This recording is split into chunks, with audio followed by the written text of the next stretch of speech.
Representative Wright.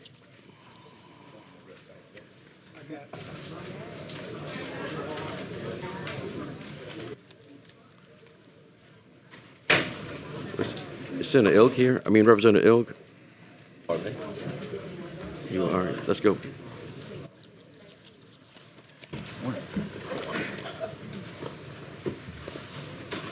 Good morning, Representative Wright, on your bill, House Bill 687. Tell us a little bit about the bill and what it does and why it's needed. Thank you, Mr. Chair. Senators, HB 687, it's a substitute bill from what we first started. It's basically the beginning of a process to take bids in related to the Louisiana International Terminal in St. Bernard. Been an extensive process, and we can discuss all of that as we move along, including there were three viable alternatives that were introduced last week, or this week, rather. Three options, essentially, none of which go through residential areas and such, while working with the regional Planning Commission. yeah, Planning Commission. Sorry, I couldn't get it out. I mean, this is this project has approximately $1.8 billion committed to it. Part of it private, $800 million, I believe. You also have state and federal commitments as well. And what I'd like to do, Mr. Chair, if it's okay, is introduce. I have two representatives related to Port Nola with me.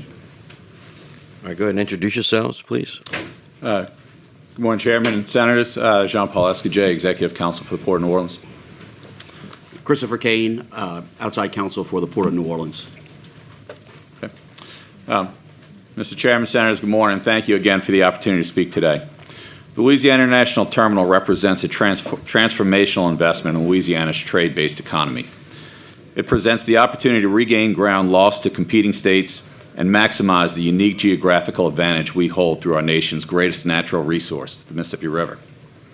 The Port of New Orleans' connectivity through road, river, and rail networks is unparalleled as the nation's only deep-water port connected to all 6 Class I railroads. However, as the container cargo industry continues to evolve with bigger and bigger ships, air draft restrictions created by the Crescent City Connection bridge system prevent the largest ships in the Gulf from accessing Port of New Orleans' current facilities.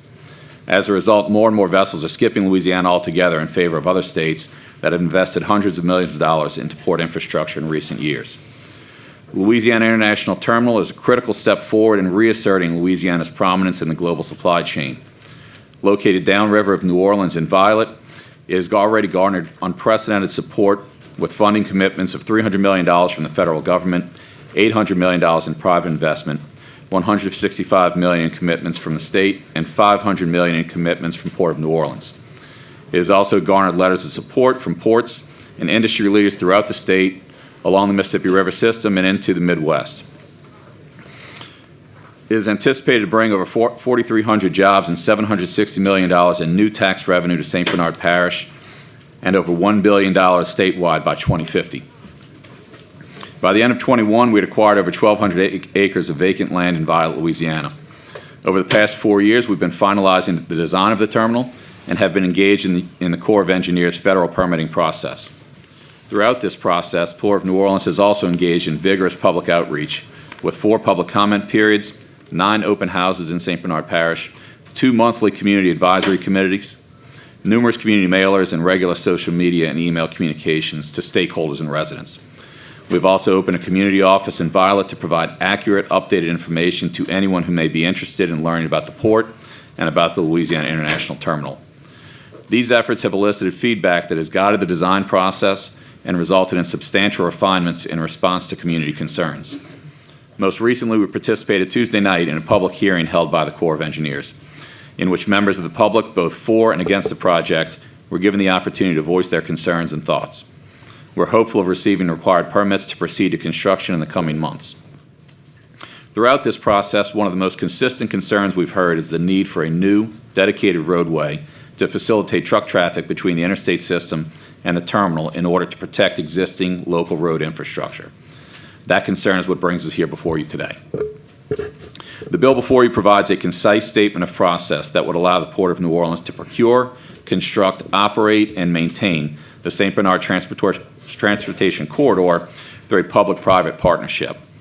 The road would provide the direct route between the terminal and the interstate system, provide an additional evacuation route in case of emergency, and give residents a third artery of transportation through the parish.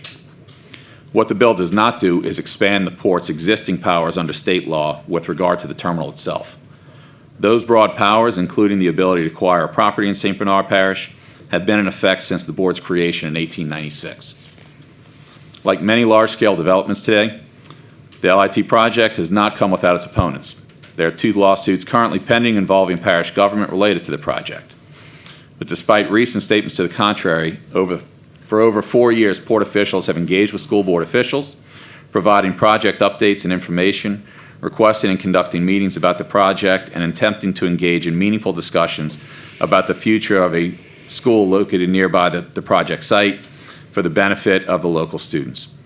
Port officials have stated publicly and privately on numerous occasions of our willingness to explore solutions that would allow for the construction of and relocation to a new, modern school centrally located for a vast majority of the student population. While the filing of the pending litigation has curtailed the ability to have such discussions, the Port remains committed to that goal, recently reaffirming its commitment to engaging in such discussions by resolution at our most recent board meeting. Also, contrary to recent statements, the roadway, contrary to this bill, has no impact on the school itself.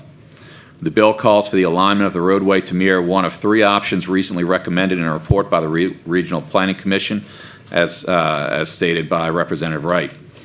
All 3 options would run north-south from Highway 47, Paris Road, across vacant land until either tying into Highway 39, Judge Perez Highway, or connecting directly into the back of the terminal through vacant port-owned property. None of the alignments would impact the school itself, which is located further to the west on State Highway 46, St. Bernard Highway. Quite simply, this bill presents a clear, concise framework to allow for the efficient development of the roadway in a manner that can best align with the development of the terminal itself. This is a roadway that will benefit the parish and its residents, protecting local infrastructure and providing additional means of transportation. It makes Louisiana International Terminal a better and more efficient project, allowing cargo to move freely and efficiently into and out of the terminal. And ultimately, it benefits Louisiana's economy, allowing Louisiana producers to get its goods out to global markets faster and putting finished products in the hands of Louisiana consumers. Again, I thank you for the opportunity to speak today and respectfully request your favorable consideration of this bill. Jean Paul, Senator Abraham. Thank you, Mr. Chairman.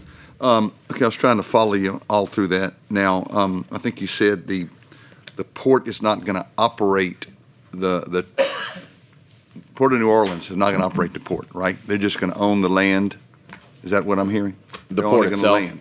Yes. So the Port of New Orleans is referred to as a landlord port, as opposed to an operating port. So similar to our current facilities on the riverfront, we own the property. We enter into lease agreements with yeah, tenants, with operating tenants. That's how the Port of New Orleans will make money from this. From the terminal itself, that's Yeah, correct. yeah. And so you can have private contractors or private operators run it. Correct, similar to what we have Yeah, today at Napoleon. yeah. What was the total cost you said it was going to be about? Of the terminal, Yeah. we're The whole still. project, the whole project.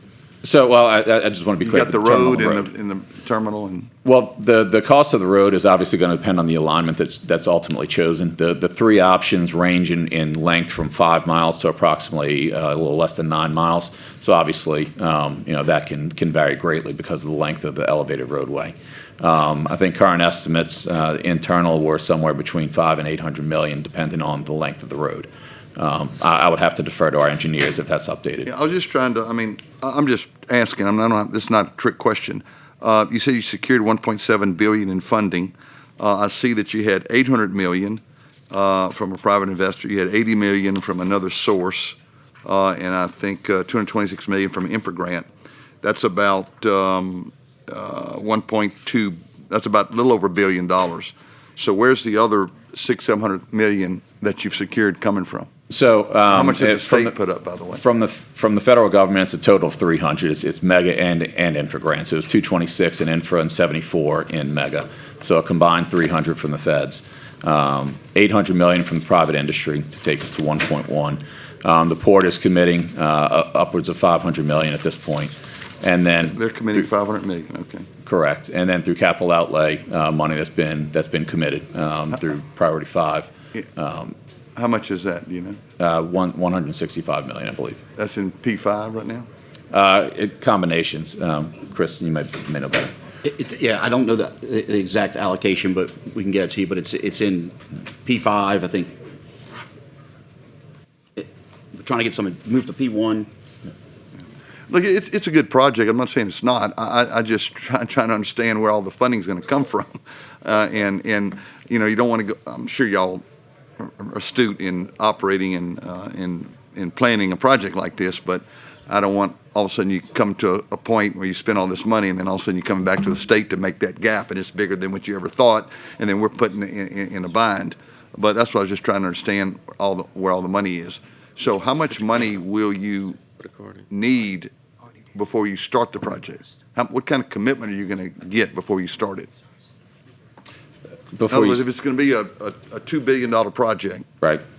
and you only have commitments for 1.5, are you going to start the project? When Now, the project's going to be constructed in phases, and you know, obviously the full build out will take much time. The terminal will be operational, you know, for many years and building up the business coming through before the full terminal build out that would require you know, the full development of the acreage and the wharf frontage to be available. With the commitments from, you know, our private partners, the commitments that we have already put forward, you know, we can certainly, you know, get started with construction moving forward on that first phase. Okay, all right, thank you, appreciate it. Thank you, Senator Abraham. All right, they have some cards in support, wishing to speak. You guys can clear the table. Louis Pomes, Parish President of St. Bernard Parish Government. President would like to speak. Michael Heck, President, would like to speak. Understand Susan Bourgeois is here, is President, would like to speak. Will those three come on up?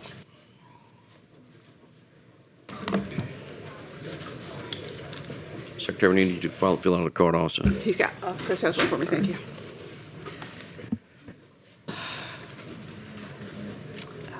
Good morning. Good morning. Why don't you introduce yourselves? And Yeah, Susan Bourgeois, Secretary of Louisiana Economic Development. I very much appreciate the opportunity to be here, since I don't get the opportunity to be in front of transportation very much. So familiar faces, but not a familiar committee so much in our work.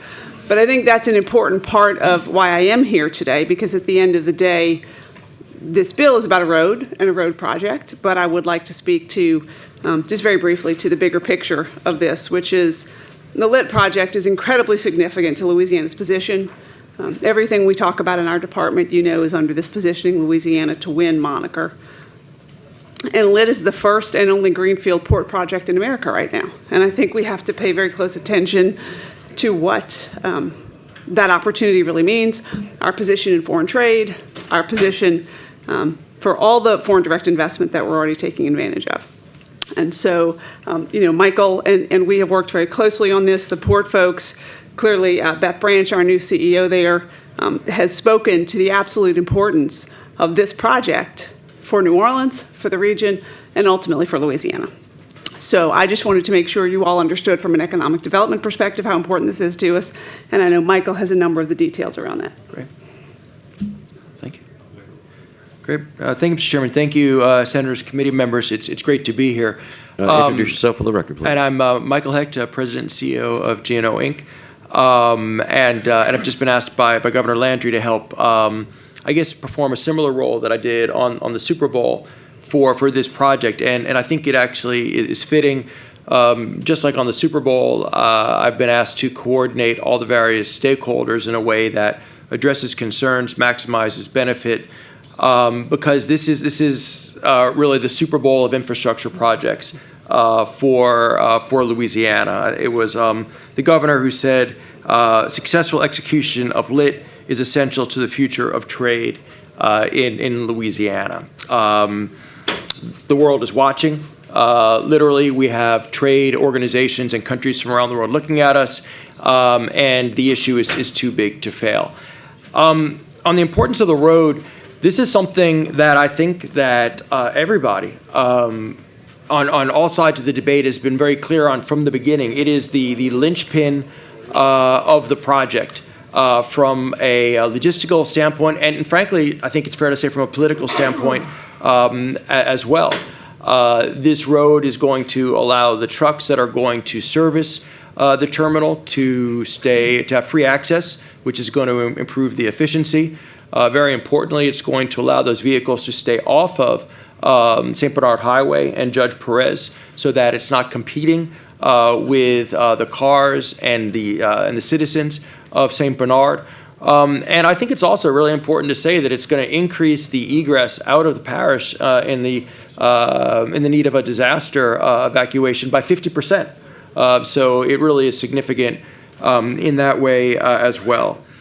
Finally, I think it's very important to say, and I'm not just saying this because we're a regional organization, but this is a project which is, of course, incredibly important to St. Bernard. We're talking about thousands of jobs, even, I think, as significantly, hundreds of millions of tax revenue, which can be used for sewers, for streets, for police, for schools. But this is a truly regional and statewide project. It is going to benefit, for example, New Orleans East, where you're going to see warehouse and distribution centers. It's going to benefit the North Shore on the I-12 corridor, where you're going to see logistics and advanced manufacturing, like the Agile Cold Storage announcement that was just made. And so when the recent study comes out and says this is going to create 18,000 jobs statewide, I believe that not only because you can understand and you're seeing the activity already, but you can look over at Alabama and what's happened because of the Port of Mobile, where you have not just Walmart in Mobile, but you have Amazon up in Montgomery. It truly is a regional and statewide impact. So in closing, if we want to extend the Super Bowl metaphor a little bit more, if this is the Super Bowl, then it is us against Mobile, and we absolutely have to win. Thank you for your time. Thank you, Michael. Mr. President, state your name, please. Louis Palmer, St. Bernard Parish President. For the record, St. Bernard Parish filed a lawsuit against the LIT project coming to St. Bernard jurisdiction lawsuit. That's still an ongoing lawsuit right now for jurisdiction for the Port of New Orleans coming into St. Bernard Parish. If St. Bernard loses that lawsuit, this road is critical for St. Bernard Parish, for the residents of St. Bernard Parish, to protect the residents and to protect the infrastructure that we already have in St. Bernard Parish. They talked about maybe a 9-mile road, maybe a 5-mile road.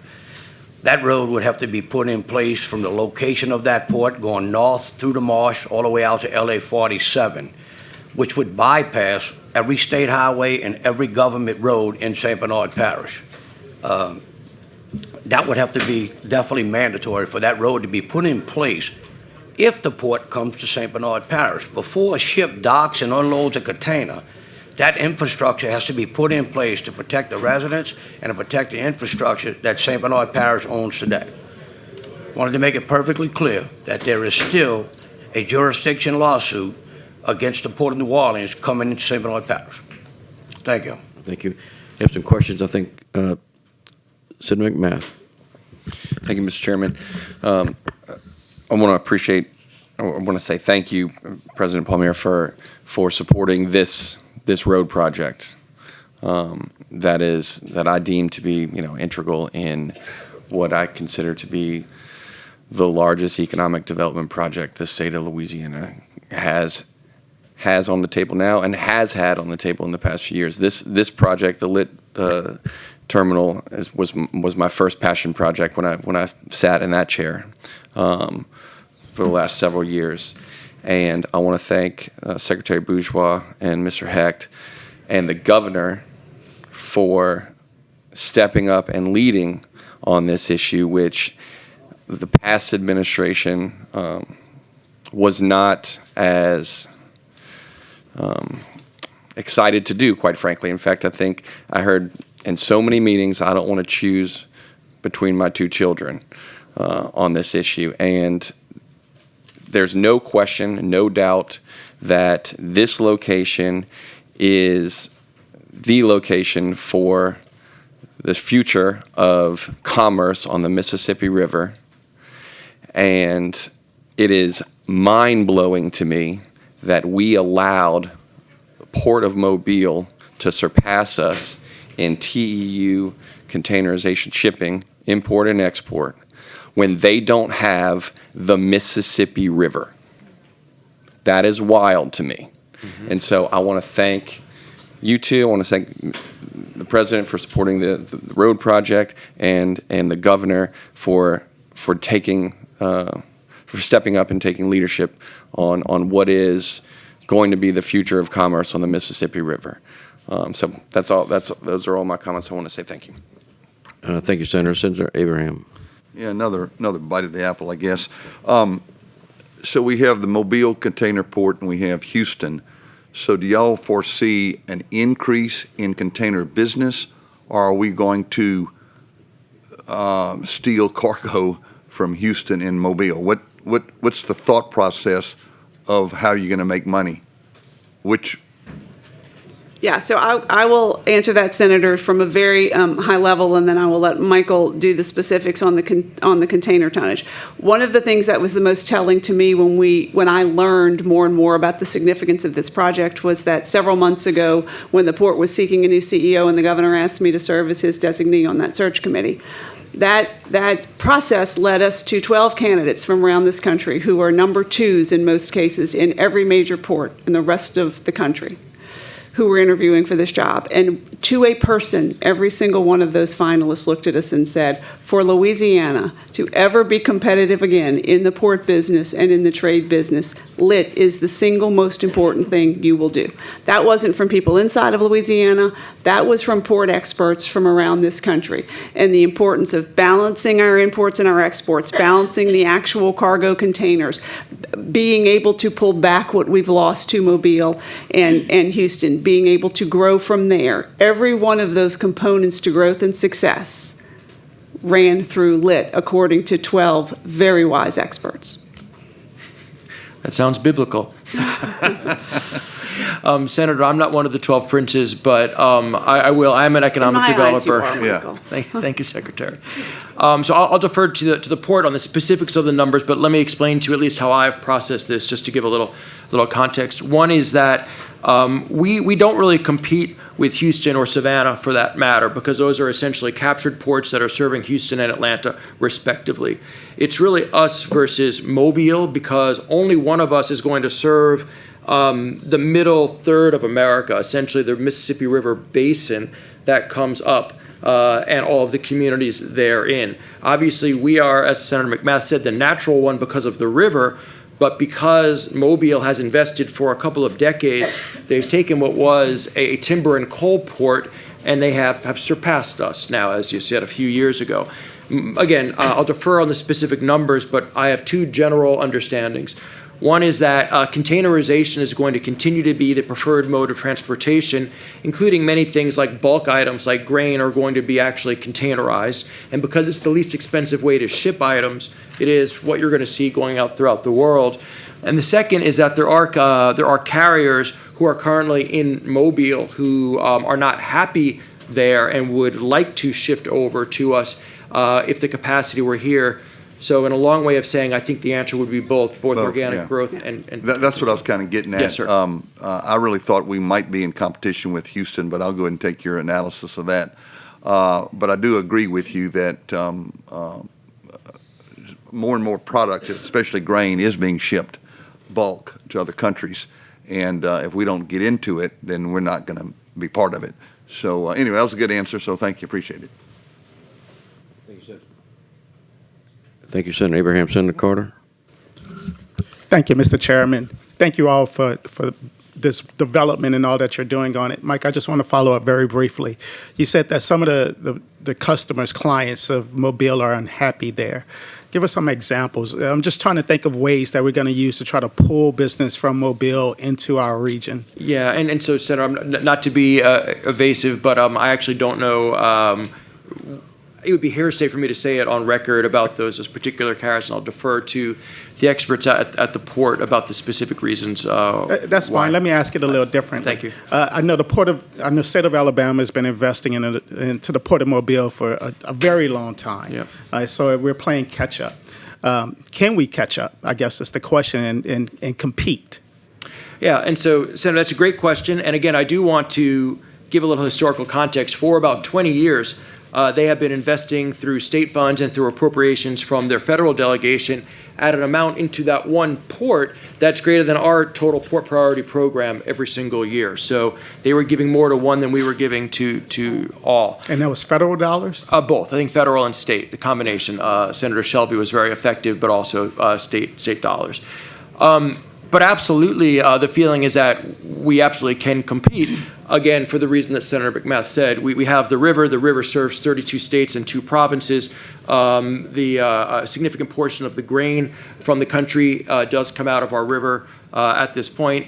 The biggest challenge that we're going to have going forward, I think, is actually making sure we do enough manufacturing, value-added manufacturing here in the region and state to get the containers coming in to balance out the containers that need to go out. That's going to be our real challenge, is container balancing. Just to use your Super Bowl analogy, when I was running for office, I used to always say, like, the port of the Mississippi River is like Drew Brees, and we need to put him in a game. Yeah. And so doing this is very important. Thank you. Thank you. Thank you, Senator Carter. And Secretary Bourgeois, I'm glad you got your glasses. Yeah, thank you. I've been in that position. You noticed that. All right. The board is clear for you guys. We have 3 more who'd like to come up to the table and talk.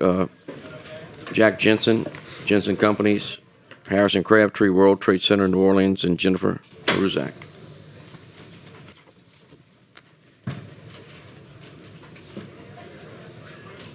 Good morning. Ladies first, please state your name and... Go ahead, Jack. Jack first, all right. Thank you, Chairman and members of the committee. Senator Carter, to your question to Michael Heck, was Mobile is owned by... State your name, please. I'm sorry, Jack Jensen, TCI Trucking, Jensen Companies. We're been in trucking in New Orleans 43 years. Excuse me. And we're one of the larger truckers in the port. We also operate in Mobile. Mobile is run by APM Maersk Line. And when the Maersk ships come in, along with other CMA, Med, the Maersk vessels gets work first. Therefore, the other vessels have to wait. And so these other vessels is there room in New Orleans? Well, right now they're not, because the vessels they're using today cannot fit under the bridge. So therefore, we had to find another location. Coast Guard puts us in St. Bernard at Violet, and that's where we're at. A few things I want to say. This is about the transportation, but this road has to work. And from day one, it was, as past chairman of the board, and I said it to many St. Bernard people, to many, there'll be no lit without a road. And I believe in a few years ago, they voted, the city council, the St. Bernard president, all voted that lit would not be possible unless a road's being built. Therefore, we're here today to get this road done. My trucks do not want to be on the city streets of St. Bernard. It's big trucks kill, and we need to be by ourselves. We're going to alleviate the congestion down at downtown New Orleans, get some of the trucks out of there, get the facility running, and get the trucks running at the same time is the goal. That's where we're at. Without the road, there is no LIT. Without LIT, there's no road. St. Bernard people want a road, they have to have the LIT to go with it. It's not a luxury, it's a necessity. It's about protecting thousands of current jobs, creating thousands more, and keeping Louisiana a competitive force in international trade. We either move forward or we fall behind. And I can tell you from the front lines of international cargo for 40 years, standing still is not an option. You're either growing in this business or you're dying. This is not just a business decision. This is about jobs. It's about economic health of our region, the river parishes, New Orleans, and Louisiana. We will be the gateway of the Gulf of America. And my 700 employees and thousands more across our region are counting on us to get this right. Thank you so much for your time, your service, and for understanding what's at stake here, and for recognizing just how much is riding on this project. Thank you. Thank you, Jack. Yep. Thank you. Harrison Crabtree, Director of the World Trade Center, New Orleans. I know it's been said before, but I just want to reiterate that this is a generational investment in not just New Orleans' future, but the state of Louisiana's future. We estimate that there's over 3,500 companies in Louisiana that export their products to over 190 companies. So generational investments such as Louisiana International Terminal will help our small to medium-sized enterprises get their products out across the world. It was mentioned earlier about Mobile. I just want to touch upon that as well really quickly. 10 years ago, the Port of New Orleans was larger than the Port of Mobile in terms of container traffic. Last year, we fell behind them for the first time ever. Mobile and the state of Alabama has made targeted, proactive investments to capture that traffic. If you look at the manufacturers in North Alabama, from NASA to the auto manufacturers to the food manufacturers, they are all utilizing the Port of Mobile. This is a huge opportunity for us to recapture that traffic. When we travel globally across the world to sell the state of Louisiana for foreign direct investment, the Louisiana International Terminal, people recognize the importance of that. They want to be a part of that. And so this is a huge tool for us to sell the state of Louisiana to leading companies across the world. I also want to touch upon, in closing, the risk of inaction. That has not been mentioned at all today.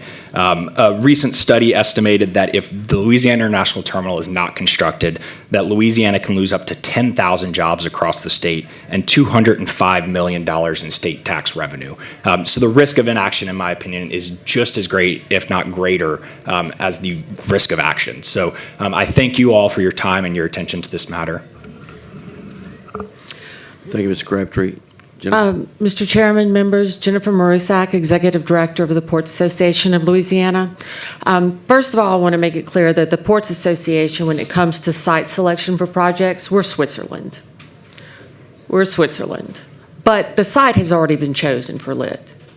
And that is evident by the port, the federal, the state, and the private investment.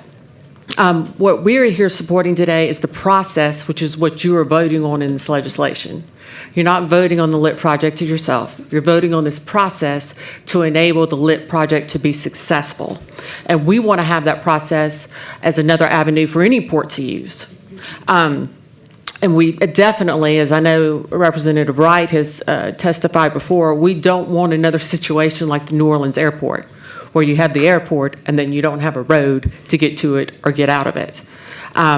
We want, when we're talking about the Mobile investment, each of the last 3 years, the state itself has dedicated almost $500 million to that one port, while we have been working with the $39.4 million, which we're grateful for, but the $39.4 million for 32 of our ports, our active ports, to split. And again, we just want to thank you for supporting our Gateway to America, which is, as you know, Louisiana port system. Thank you. All right, thank you very much. There's no questions. The board is clear on this. So I have some more green cards in support. Andreas Acuna, City of New Orleans. Barry Irwin, Leaders for Better Louisiana. Logan Anderson, Ports of America. Camille Wharton, Ports of America. Jennifer Ansardi, Pivotal GR Solutions. Justin Stevens, Michael Bob, Crescent River Pilots. Andre Bro, One Acadiana. Mandy Mitchell, Lafayette Economic Development. Donald Bourgeois, CAO, St. Bernard Parish Government. Matt Grisham, Port of New Orleans. And the District 8 St. Bernard Council. They didn't fill out the name, so those are in support. Present, does not wish to speak. Oh, so we have some opposition.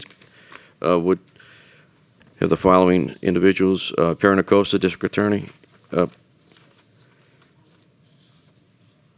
Present, would like to speak. Carly Crescent, St. Bernard Parish School Board. Present, would like to speak. Amanda Moans, St. Bernard Council. President would like to speak. Welcome.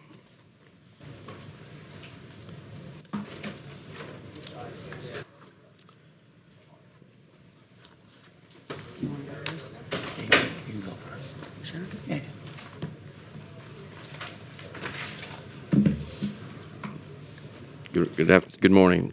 Good morning. Okay, please state your name and Good morning. My name is Carly Creason, and I am a school board member in St. Bernard Parish representing District 6. I thank you for the time and opportunity to speak before you this morning. People have come up here this morning to tell you that this bill is just about the road, but that couldn't be further from the truth. It's about giving overreaching power and jurisdiction to an entity that does not require either. It's about furthering an agenda, and it's about greed. This project does not belong in our community. We don't want it. Over 500 community members showed up on Tuesday to tell the Army Corps of Engineers just that. If the state needs this project, it belongs in Plaquemines. Why isn't it going there? Greed. The port planned this project without any regard to the elementary school that's right in the middle of its planned footprint. The fact that they've been able to proceed this far without owning all of the property is really not only confusing, but scary. This seems like an extreme overreach to continue to further a project without any regard for a school that has been there for over 70 years, the children it educates, the community, and the landowners within its path. I'm not even sure how we've gotten here, but it sets a dangerous precedent. Our community is tired of people that do not live there, that would not live there, telling us what's best for us. Economic development should never come at the expense of residents or community. We are not going to choose economic development at the expense of our children. If this project is allowed to proceed, we will lose residents, we will lose tax base. Our community will never be the same. Please vote no. Hi, Thank you. Go ahead. sorry. My name's Amanda Moniz, and I'm a council district representative for District 8, where the litigation project is going in my district. I agree that the port comes, this road is vital, but we are in the middle of litigation with the Port of New Orleans. We're fighting to be heard, to be respected, and to have a say in what happens in our own home. Now, this bill shows up written by someone who doesn't live in St. Bernard Parish and wasn't elected to represent us. That's not right. This bill is premature, and I was elected to be the voice of my community, and I will not support a bill that they don't believe in. Thank you. Thank you. Good morning. Good morning, Mr. Chairman, members. Thank you for having us here today. Unfortunately, we're here today. Can you state your name? I'm sorry, Perry Nicosia, District Attorney, St. Bernard Parish. The DA, welcome.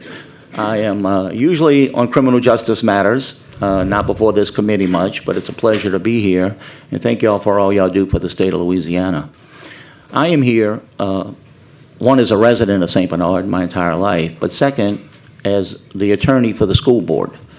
And I now know more about ports and waterways and roads and construction than I ever thought I ever would. But I still do not understand for the life of me why we're here.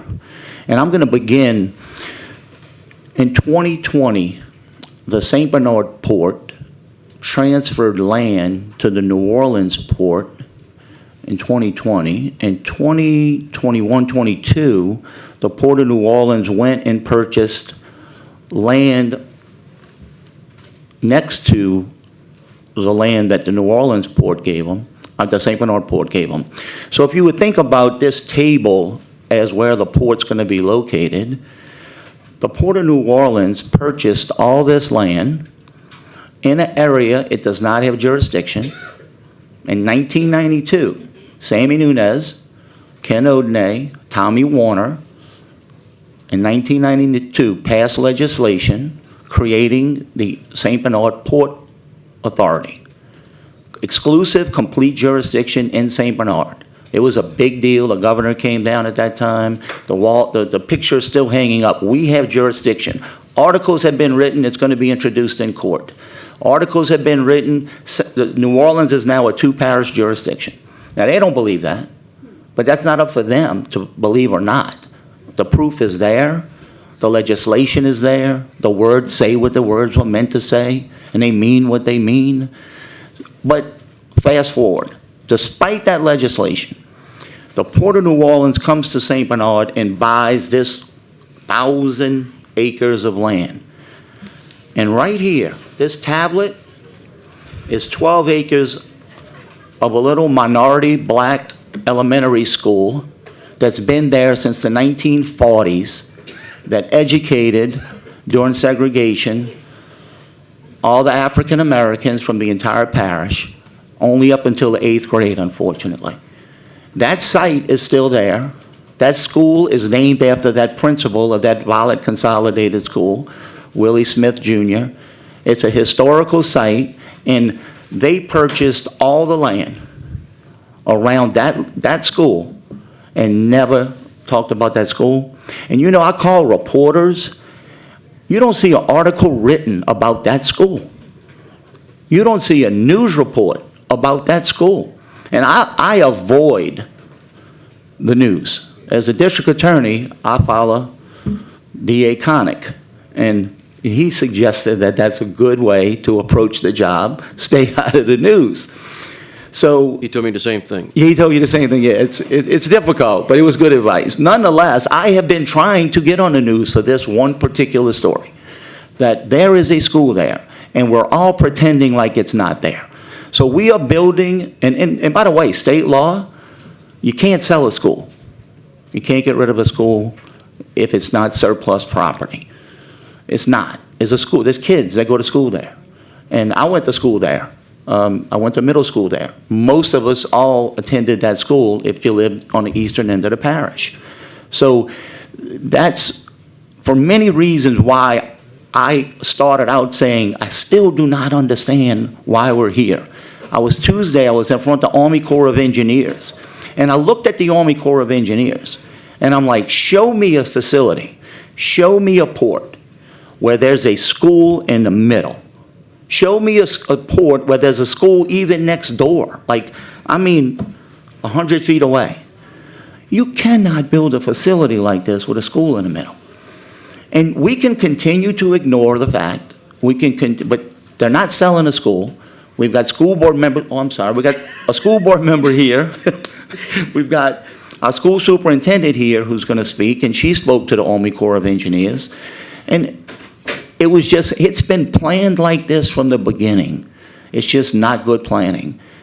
It's just not good. And I got a bunch of other reasons here, but I'm mostly here for this school and letting you know that we're not going nowhere. And just for the jurisdictional argument that our parish president mentioned, to me, this bill that you're passing allows the Port of New Orleans to come to St. Bernard.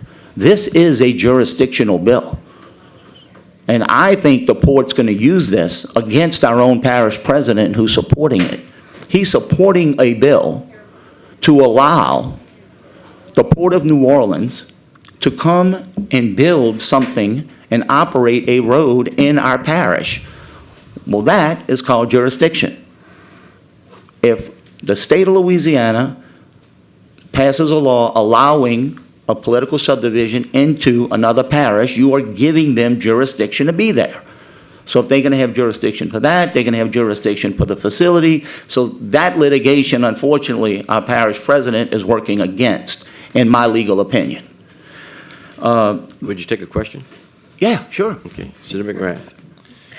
Thank you, Mr. Chairman. Yeah. And thank you all for being here. I understand that you're advocating for your area and your people. It's what we're all trying to do. I was a former city councilman before this job, so I can appreciate the local politics.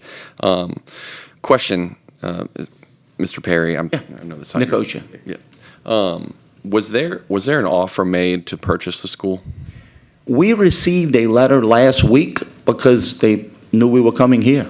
This started in 2020, and What was the letter you received last week? we received a letter from the Port of New Orleans suggesting that they were proposing that the school was originally built for $8 million, which is incorrect. The school in 2006, was it 2008? 2008, the school was built for $20 million. back then. They suggested the school was built for It was $8 built million. in 2008? Rebuilt following Hurricane Katrina. Got it, okay. All right. was rebuilt, Doris? Okay, that's good, that's cool. 2008. It was built, that's what I thought. It was built in 2008, and that cost was inaccurate in their letter. And they were And suggesting. it was built for 20 million. Was there an offer to purchase the school? They were for- suggesting a $30 million value on that school To purchase? to purchase. Well, So there was an offer to purchase the school for $30 million? it wasn't an offer because there was financing tied to the letter. I don't think didn't sound like they had the money anyway. But Oh, it's your testimony today is that the school was not offered to be purchased by the port for $30 million. Is that your testimony? I don't have the letter with me. I'd like to introduce it to Doris. Do you have the letter? We'll get you a copy of the letter. I mean, but it doesn't matter. The letter is of no significance. You can't sell the school. We're not going to, I don't think this committee wants us to break state law. I don't think we can do that. I don't think we should be taking an elementary school from little kids. I don't think the state should overreach and just tell us. Was there consideration that if you were able to receive, whether it's a sale or a donation, $30 million, that you wouldn't be able to build another school in another location?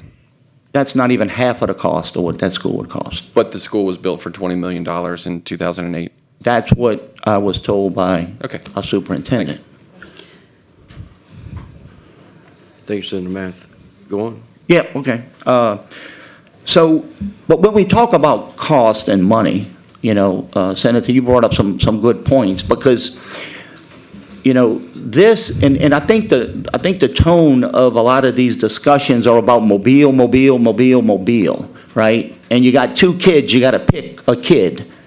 But sometimes you pick the wrong kid, right? And we got two kids here. We got one kid that's in St. Bernard, and you got one kid who's in Plaquemines, right? And they're worried about mobile. Well, there was a recent study done, a market study done, and that market study was pretty clear. The potential for business is so much greater in 5 and 10 years in Plaquemines. But the problem, the Port of New Orleans, right, they don't have jurisdiction in Plaquemines. They don't have the Plaquemines Parish president coming up here giving them jurisdiction either. The Port of New Orleans would have to split that revenue. So what they're doing is they're ignoring the market study that says the business is in Houston.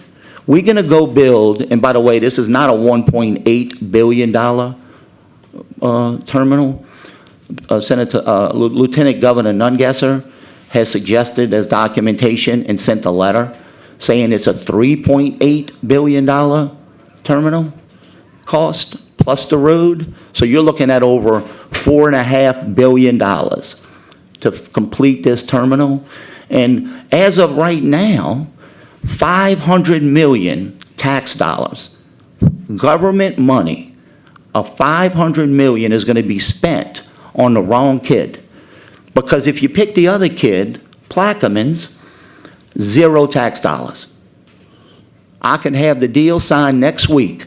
That port in Plaquemines will be rolling, and it's completely privately funded. And you know why they're going to spend over $1 billion on that kid? Because the market's there. Because they know they're going to make money. Maersk knows they're going to make money there, and they're going to spend it all. And it will cost us nothing.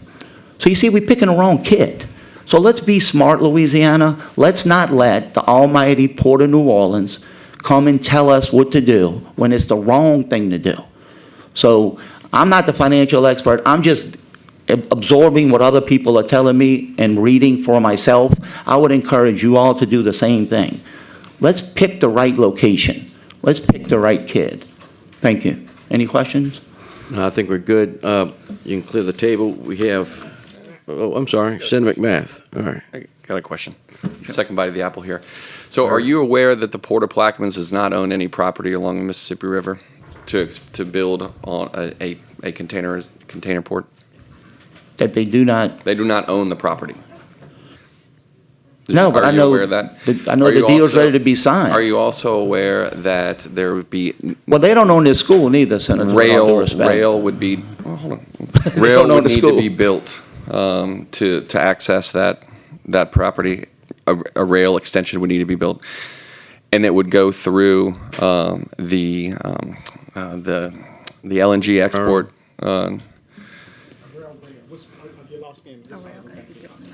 On the west side of the bank, where It'll be my where district.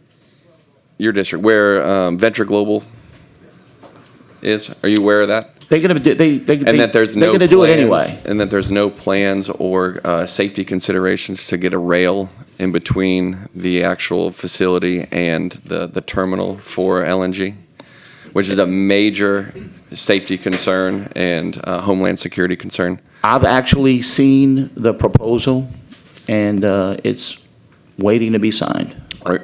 For that to be executed. We've been going down this road with Port of Plaquemines for as long as I've been in this building. Mm-hmm. Are you also aware that the operator in Mobile is the one that dangles the carrot in front of Port of Plaquemines? I'm just going based on a market All in study. an effort to muddy the water for Lit, because Mobile knows that this is going to pull business from that port. It's all about Mobile, but go look at the numbers. And don't invest I've $4 seen billion. I've seen as well. We into this continue. project. Some people continue to fall for this fantasy that is the Port of Plaquemines container port, and it's just never going to happen. It's never going to happen. This die has already been cast. I mean, what we're debating, by the way, is a bill for a public-private partnership to build a much-needed road to alleviate access and traffic congestions for what will be the largest economic development project in Louisiana. So we're debating a road. Well, let me ask you, can I ask a question?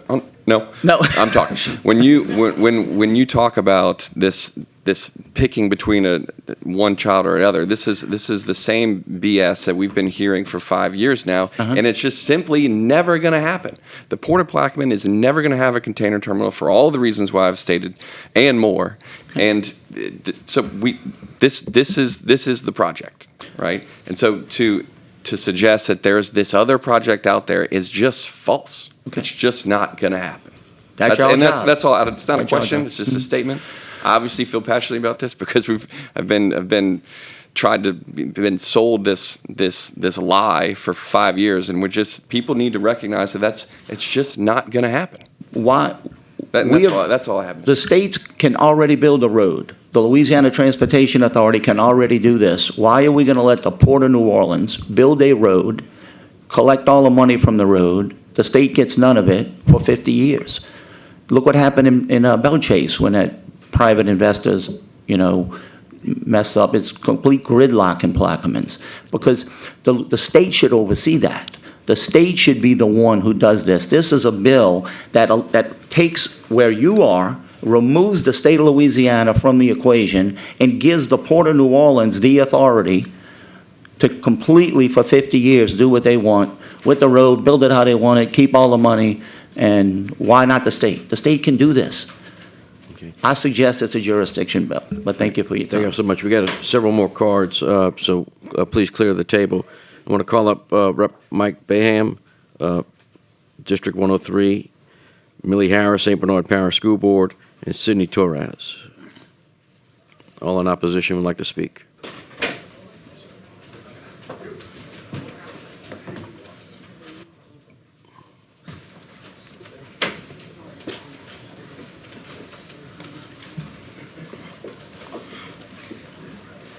Would you lead off?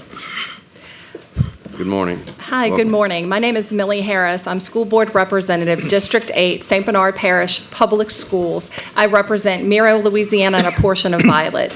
I'm not sure how many of you are country music fans or if you've heard of Cody Johnson and his song, Dirt Cheap.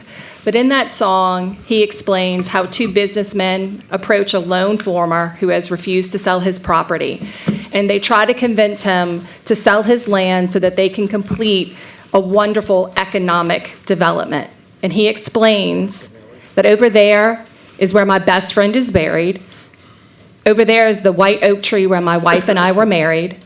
And this is the home, the only home my daughter has known.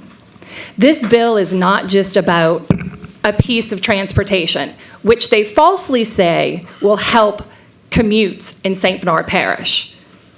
50% of our parish does not live where this road will go. But where this road will go will disrupt the serenity of Merrick Cemetery, where World War II veterans are currently buried. It will be on top of a playground where mothers and fathers train their sons and daughters not only on the finer techniques of basketball, baseball, and softball, but on the importance of teamwork and sportsmanship. And it will be on top of Willie Smith Elementary, where 388 shining stars go to school every day, where all of our 3-year-old students with disabilities are provided services, where 4-year-olds receive early childhood education, in a majority economically disadvantaged school. So when you're thinking about this bill and you listen to all of the prosperity that's coming, most importantly, could come to Louisiana, you also need to recognize the same percentage of opportunity for increased organized crime, increased drug trafficking, increased sex trafficking in St. Bernard Parish. Would you sell your dirt cheap? Because when you remove a school, a playground, and the serenity of the final resting place for loved ones, do you have a community? Do you want to live there? And I think you're very wrong about whether or not the Plaquemines Parish port could happen. You may know more than I do. I will give you that. But why can they come in? Why can the port come to New Orleans, Port of New Orleans, come into St. Bernard, take our land, leave us with cement, containers, and trucks, but it can't happen in Plaquemines? We have railways that go through all of our LNG plants. They're going to have to expand rails. If you've ever been to Araby, and I know some of you may not, but I know some of you have. I know you have. If you've ever been to Araby, now imagine a lovely overpass right there in the middle of Araby, because they're going to have to build an overpass to go over the trains. They're going to have to add train access. All of that impacts St. Bernard. I recognize that Louisiana needs economic development. We've needed a deep water port since the 90s. We are so far behind, and this is not going to get us to where we need to be, because those boats are going to come upriver. You're going to dredge the Mississippi 60 feet deep so that saltwater wedge sits there in Violet, Louisiana. How is your drinking water in Algiers going to be impacted when that salt water is there and it doesn't go away? St. Bernard bears the cost. This bill gives the Port of New Orleans the opportunity to take our property. Please don't sell our dirt cheap. Please vote against this bill. Thank you, Ms. Harris. Who's next? Mr. Torres. Good morning. My name is Sidney Torres. I'm a multi-generational resident of St. Bernard Parish. I own land there. I have my businesses there. First of all, let me say that I'd like to break down what I'm going to talk about in two things, because the most important thing that we should be talking about today is the bill that's before you, and to take a look at what does that bill do, and do you think it's prudent to allow that bill to go to the full Senate. And then my second part I want to talk about is there was reference to the Super Bowl and to Drew Brees, and I think we all agree that we want to be competitive in Louisiana and the resources of the Mississippi River. First of all, to put focus on the bill, what the Port of New Orleans is asking for, they can already do. So the real question is, why are they asking you to enact a bill when they can already do it? And if you look through the bill, the reason is they're looking to take Louisiana transportation out of the picture. They want to be, this bill would enable them separate and apart from Louisiana, which we're entitled in St. Bernard Parish, by the way, we're being singled out with this bill, to the protection of the state. Department of Transportation, that's what they do. They build roadways. They know where they should go. They know how they impact other infrastructure. And what this bill does, it takes them out of the picture. And I refer you to Section 53B. There's a lot of language in there, and but this is the language that counts. That they're setting up the transportation system, but notwithstanding any provisions of Louisiana law to the contrary, the Louisiana Transportation Authority shall neither be required to grant approval for the development of the St. Bernard Transportation Corridor roadway project, nor serve as a party to the comprehensive agreement with any private entity. And the question should be, why would they do that? Well, before the House Committee, someone said, when asked a question about the bill that was being presented there, and he was a proponent of the bill, said, I don't know why this bill is here, but I know the private investors weighed in. Why would the private investors want to eliminate the protections we have under state law and remove Louisiana Transportation Authority from having involvement? Then I heard some questions about what happens. This thing's going to be around for 50 years before maybe you give it back to the state. If those two entities own it, and by the way, that could be the most profitable thing here because they got a cornered market with those trucks. People of St. Bernard can't use this. They talk about using it if there's a hurricane coming, and we got plenty of ways to get out of St. Bernard, and we know to get out soon if there's a hurricane coming. And there was talk about what happens if there's extra money on this deal, this new entity that this is allowing to be set up with the Port of New Orleans and this private investors. And as this person said, well, the investors, they had some questions. They need that. That's the question that should be asked. Why do you need us to do something different to help you facilitate this when we already have the laws in place for you to do it? And I'll tell you why. Because when you look at the bill, once you hand it over to them, Port of New Orleans and their private investors, then they can decide where they're going to put it. And by the way, we're sitting here, this thing's been going on for 4 years, and all of a sudden they're now going to come and talk about a roadway. This is a transportation system. 4 years later, they're going to talk about the most important part of the transportation system, that is getting these containers off of the ships and shipping them somewhere. But they're talking about it now, and they're coming before you like the sky's going to fall if we don't do this. And the fact of the matter is, what they're asking is that they have total control, and it's correct, as was observed by our district attorney, that they would be the ones, Port of New Orleans, their private investor. Let's go expropriate this land. And by the way, they're looking at a roadway, they're throwing money around like it's peanuts. Could be $500 million for the road, could be $1 billion. We heard talk about the facility itself. It could be $1.9 billion. We heard Lieutenant Governor Nungesser and Senator Vitta say it's up to $3.9. And when we asked them through a public records request, the Port of New Orleans, let's see what it really is. You know what the response was? That's confidential. Shouldn't be confidential to you all because Senator Abram was asking some good questions. Don't we want to know what we're getting into? Don't we want to put the horse before the cart? But it's giving them unfettered powers in our parish. You know, if you wanted to do this, if this is so important, then give every state agency, take LTA out of the transportation business and give this to every parish.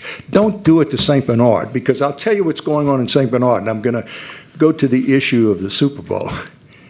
I agree that the Mississippi River is a tremendous resource. As a matter of fact, having fought this battle for 4 years, take a look at the Millennial Report, which was co-authored by John Vickerman and was commissioned by the Port of New Orleans. He said 20 years ago, he said, with the vast resources of the Mississippi River, you don't make these kind of decisions just because it's in a jurisdiction, which is the Port of New Orleans is doing. They're claiming jurisdiction in St. Bernard.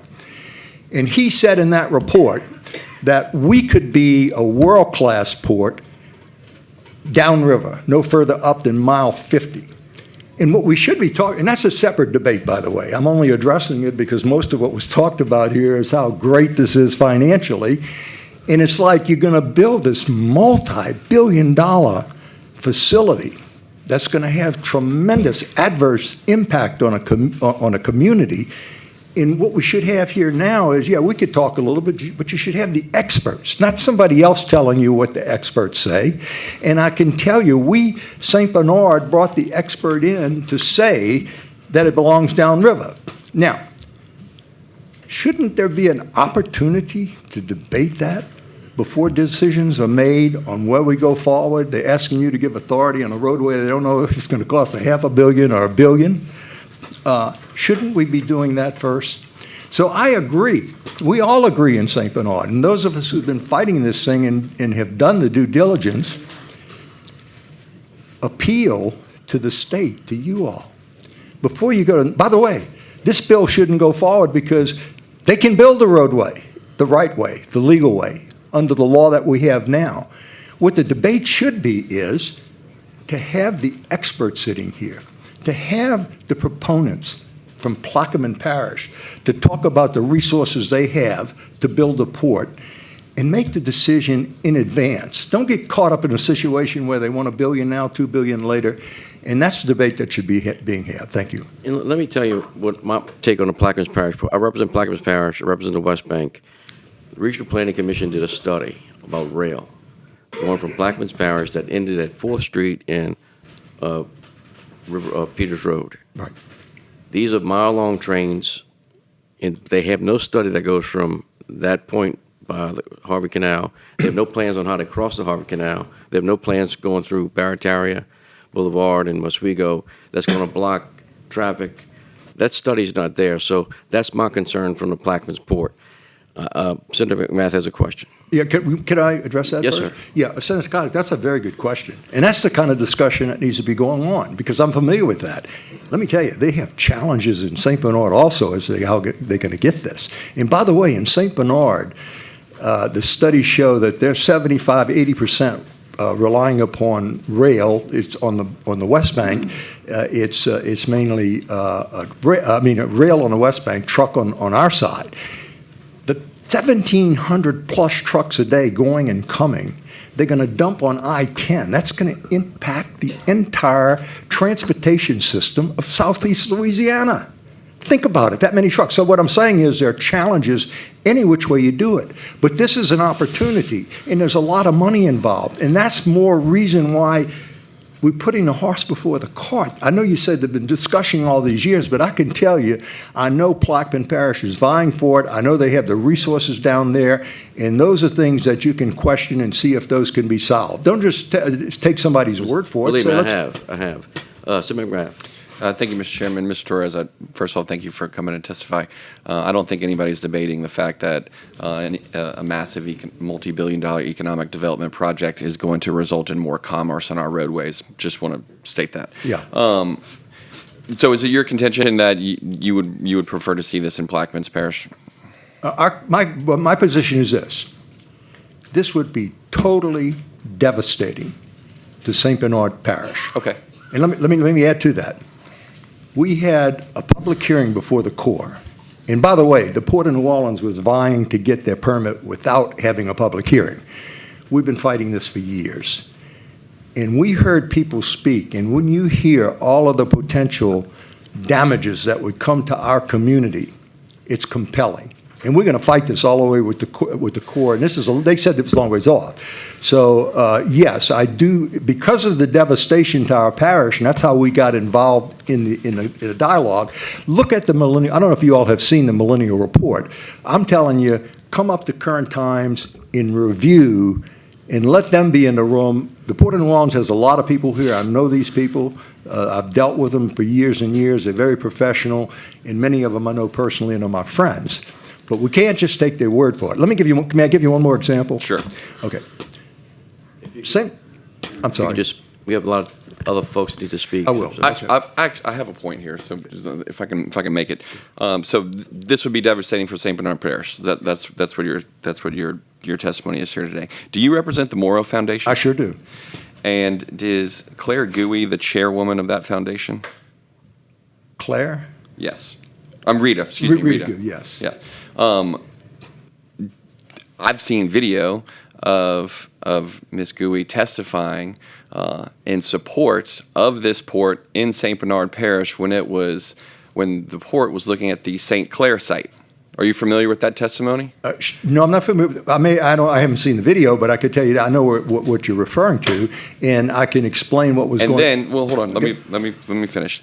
And when the Army Corps of Engineers and someone else pointed out that St. Clair site, which the Morrow Foundation owns, which you represent, was not adequate for portage, and then this site shifted to the new location, and now all of a sudden you're concerned about the effects that this is going to have on St. Bernard Parish. I know what you're doing, and you're suggesting things, and I'm going to tell you it's not true, because this is the deal. Well, I mean, yes or no question, do you represent the Morrow Foundation? The question My answer is was yes, that's correct. And does that foundation own the St. Clair site? The foundation owns it. And one more question, and really, okay, just more of a go right statement. ahead. Are you aware that former Senator Vitter, who I very much respect, as we all do, is a paid lobbyist for Plaquemines Parish Port? No. Are you worried? Just yes or no question? Yes, sure. Okay. And there are people here who have been, everybody here has been, many of the people here who have been talking about it have financial connections. First of all, and I'm well familiar with the Merrill Foundation, because when the Port of New Orleans said, look, we can come down and make a substantial investment in St. Bernard, part of our mission is to look at economic development for St. Bernard. We made it clear, Senator, from the very beginning that you could do a due diligence, but we're going to do a due diligence also. They said, let us give you a deposit. We don't want a deposit because we want you to know, and we're making this very clear, that our criteria from the very beginning is going to be, we're going to look at the economics, but we're also going to look at how this impacts quality of life in St. Bernard Parish. And Senator, I can tell you, they failed in every category. And frankly, that's how we got involved in the beginning, to say, wait a minute, this is not going to work here. And I was made aware of the Millennial Report, which talked about the fact that it should be further downriver. So I said, well, why wouldn't the Port of New Orleans go downriver? The simple answer is they can't claim jurisdiction down there. If the Port of New Orleans had jurisdiction downriver, they wouldn't even look to the left to see St. Bernard as they go downriver to build the port. And that's their motivation. Thank you. We have more people to talk. Senator Abraham? Yeah, try to make it quick. So let me try to understand something. Okay. Is this about jurisdiction, or is it about disrupting the parish? So are you telling me that if St. Bernard would run the port and not the Port of New Orleans, you still would be opposed to it because it disrupts the community, or would that change? My answer is yes, Senator. And again, that's a good question, because the answer is yes, because when you drill down, and if you come and see the damage, the destruction that would be occasioned upon St. Bernard. And I was getting ready to say before, St. Bernard, the Port of New Orleans decided in the 20s they were going to go inland, so they built the Industrial Canal, which has created a gigantic blight and environmental damage. In 27, they decided to avoid the perception of the water topping the Industrial Canal. They came down to St. Bernard and dynamited our levees, even though the science, Senator, said that they didn't need to do that. And when they started dynamiting the levee, the second day, they couldn't get it because the clay was so thick. It took them 10 days to breach it. And in fact, the levees had breached upriver. And then they decided, the Port of New Orleans, that they wanted to shorten the distance between their Industrial Canal and the Mystico, and we all know what happened as a result of the Mystico. Let's stay on the bill. We understand that. Can I conclude with this? Okay. My final point is, we're putting our faith and trust in people who are masters of disaster, and we've been the victims of it in St. Bernard Parish. So yes, we will fight this vigorously. The courts have said that our original suit was premature. If they issued a permit, that we can come back in court, and we will be back in court on that also. So you're really fighting it on the jurisdiction issue, but even if you could win on that, you still would not want it in the parish, even if St. Bernard could operate it. That's what you're telling me? That's correct. We would vigorously, because... All right, thank you. All right. Thank you, Senator Abraham. Mr. Torres, not to cut you off, but I think you had a nice say. Mr. Mike Baham, Rep. Baham, who's passionate about your parish. Go ahead. Thank you, Chairman Connick and members of the Transportation Committee. I'm here this morning to represent the people of my district, District 103, which is also St. Bernard Parish in its entirety, in the community on this very consequential piece of legislation that will adversely impact every area of St. Bernard, not just the site, the proposed site in Violet. I would like to bring up something that was mentioned earlier, to talk about the port outreach. Last year, in the House of Representatives, I had a resolution, House Resolution 260. It requested the Port of New Orleans to have a town hall meeting in each council district in St. Bernard, because this is not going to just affect where it's going to go. What happened? Two of the people who were sponsoring this legislation opposed that town hall meeting request I put in through the House of Representatives, which passed. So when we hear all of these things about community outreach, some of it is just them sending a representative to another event. Yesterday, it was the Army Corps of Engineers that hosted that public hearing in St. Bernard on the permit. It was not the Port of New Orleans. They were a participant, but it was the Army Corps that ran the event. And I would like to thank the Army Corps of Engineers for going over time to allow more people from St. Bernard to have their voice heard at that event. There are a number of issues I have with this bill. First of all, there was no communication between the Port of New Orleans and the author of this bill with our parish president, Louis Pomez, the St. Bernard Parish Council, the St. Bernard Parish School Board, and St. Bernard's lone representative in the state capitol, that being myself, before the bill was filed or even initially brought before the House Transportation Committee, despite the fact that I've been in contact with these same people during this period on other matters. This is no way to do business or build trust with a community. If this project is so beneficial to our parish, then why has the other side been so secretive about this?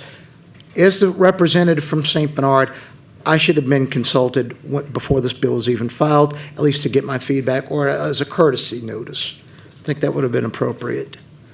Furthermore, based upon how this legislation is written, the bill should have been advertised in advance in the official journal of St. Bernard as the community solely affected by this legislation, and it was not. This is the St. Bernard Voice, the official journal of St. Bernard. Port New Orleans has put out public notices on numerous issues, and there have been bills filed or proposed bills that were to be brought in the legislature advertised here.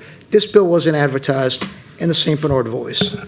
I'd argue that this bill is ineligible to even be considered this legislative session per the state constitution because they failed to provide notice to the people of St. Bernard in the official journal. Secondly, St. Bernard Parish has no real voice in this project, with only a vague reference to the parish being consulted with. Furthermore, the state does surrender much of its oversight in the creation of this roadway, putting the interests of the people of St. Bernard Parish unilaterally in the hands of the Port of New Orleans. Thirdly, if this billion-dollar proposed port road is approved, the parish is many years away from completion. Bear in mind, it took 3 years to construct a mere half-mile flyover ramp to connect Interstate 10 with the airport access road in Kenner. This road bridge project is expected to be 8 miles long and will have an expropriation component and will also go through the wetlands, requiring federal permitting on that area as well. The Port New Orleans folks have stated they plan to be in operation in 2028, meaning the industrial trucks will be utilizing existing parish roadways until then. This bill's not going to keep the trucks off the roads in St. Bernard. It's going to happen anyway. Their own admission. St. Bernard Parish has been waiting since 1990 for the Florida Avenue corridor to be built, which was part of the Louisiana Transportation Infrastructure Model for Economic Development, also known as the TIME Project. There are 17 projects. St. Bernard's the only one in the TIME that has not been done on Florida Avenue. We've been waiting over 35 years for this. No, we're nowhere near getting this done.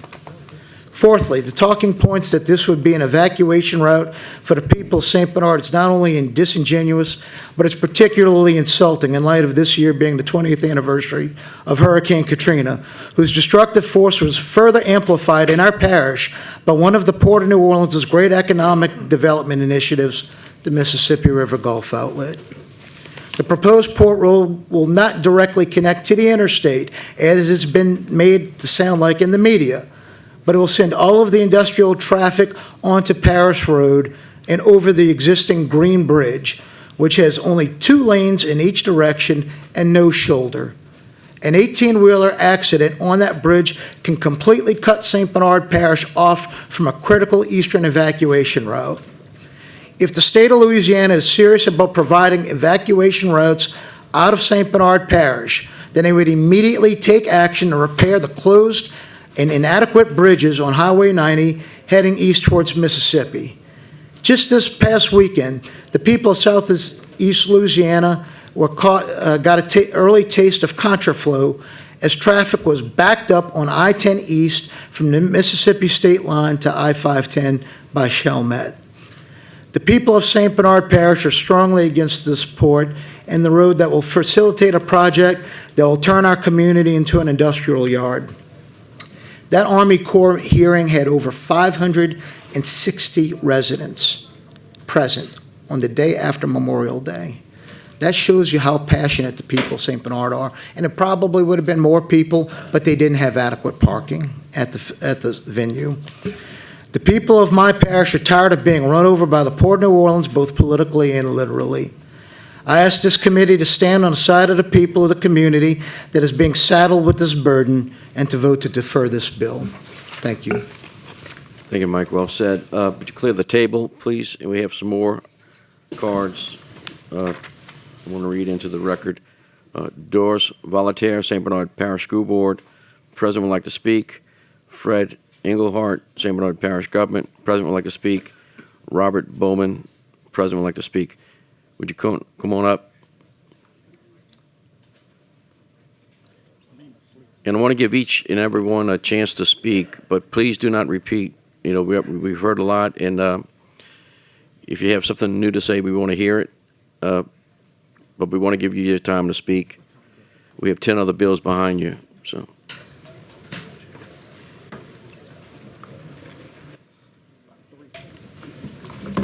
Go ahead, Freddie.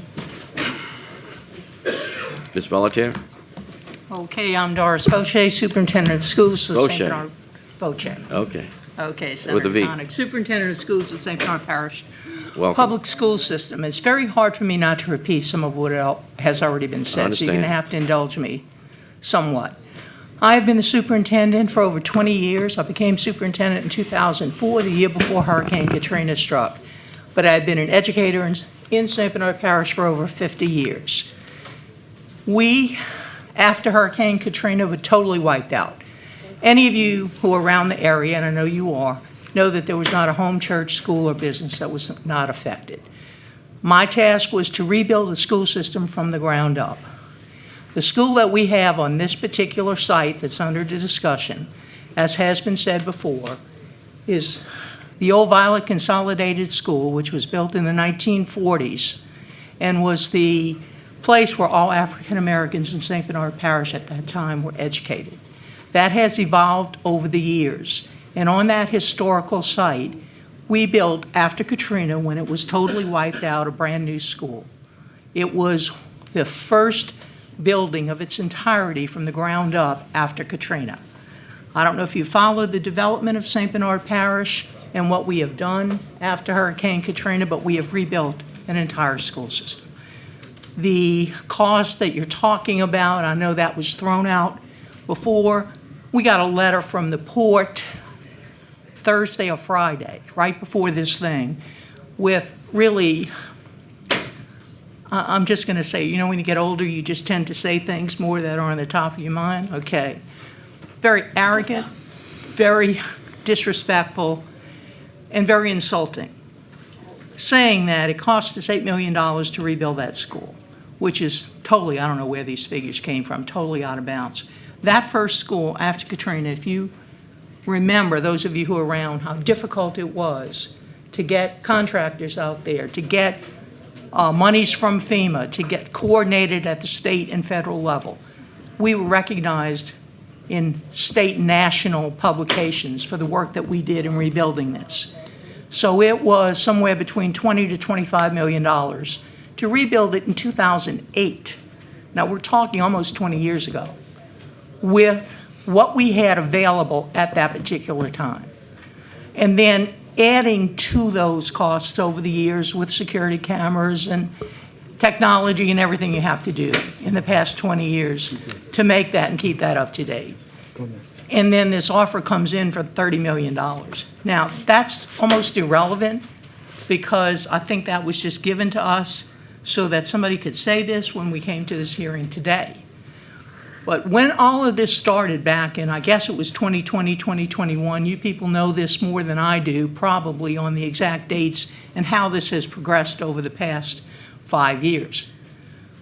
But when all of this jurisdictional mess was happening with the Port of St. Bernard and the Port of New Orleans, and this new site was beginning to be discussed, I guess, the port went out and bought all that 1,000 acres of land surrounding the school. It's vacant land.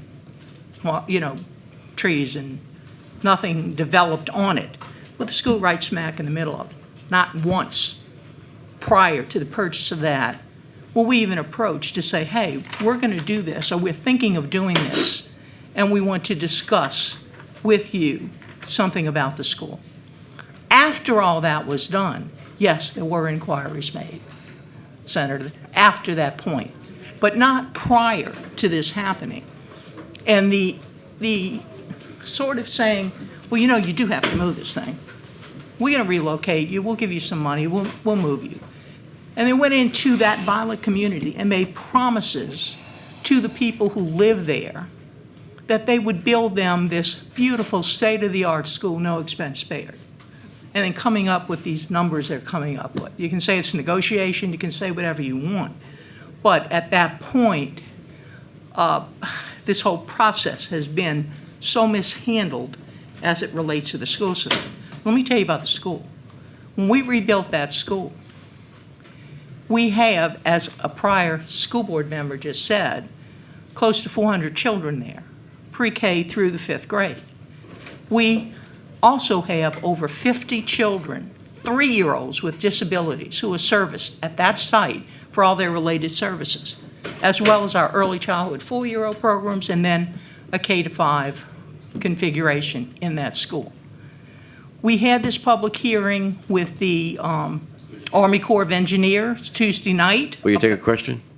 Yes, sir. Okay. Senator McMath. Thank you, Mr. Chairman. I'm sorry, I didn't. Voce. Voce. Doris Voce. Nice to meet you. Thank you for being here. Okay. If after this meeting,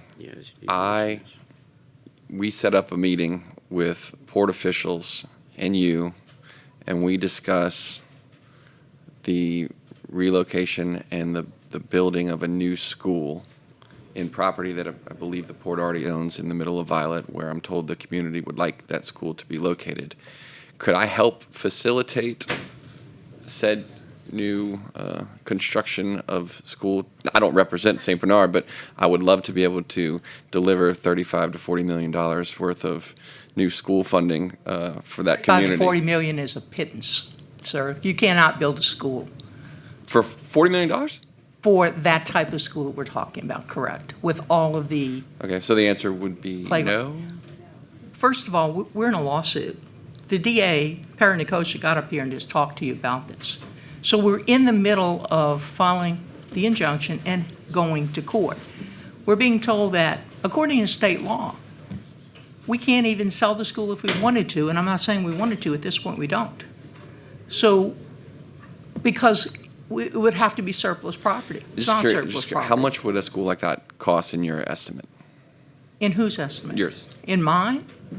Oh, if you're going to put on what they were promising the community, you're talking at least $50 to $60 million in between. You're talking big, almost like a community center.